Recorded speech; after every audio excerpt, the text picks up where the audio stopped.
Have you ever wondered why some objects float while others sink? It all comes down to a principle called buoyancy, which is the force that allows objects to float in a fluid. Imagine a large ship gliding gracefully across the ocean. It's fascinating to think that despite its massive weight, it stays afloat.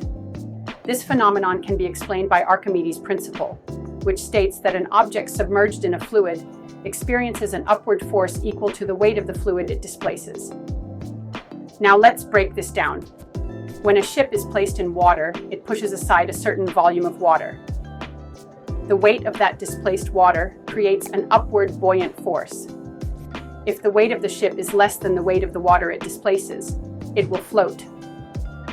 This is why large ships, designed with a hull that displaces a significant amount of water, can carry heavy cargo without sinking. On the other hand, consider a small stone. When you drop it into water, it sinks.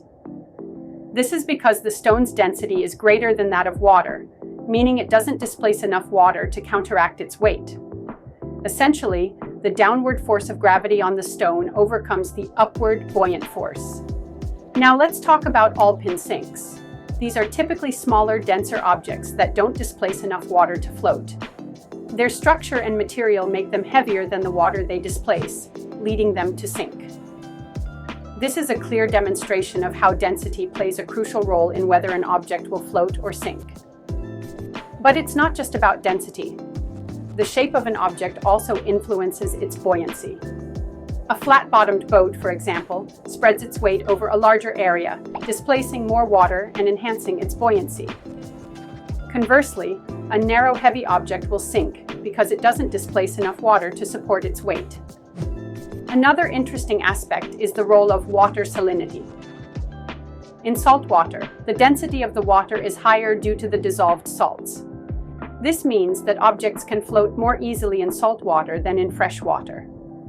Ever notice how it's easier to float in the ocean than in a pool? That's the salt working its magic. Understanding buoyancy also has practical applications. Engineers design ships and boats with these principles in mind, ensuring they are stable and can carry loads safely. They calculate the weight distribution and the shape of the hull to optimize performance on the water. In summary, the dance between gravity and buoyancy determines whether an object sinks or floats. It's a delicate balance influenced by density, shape, and even the type of water. So next time you see a ship sailing smoothly or a small object sinking, remember the fascinating science at play beneath the surface.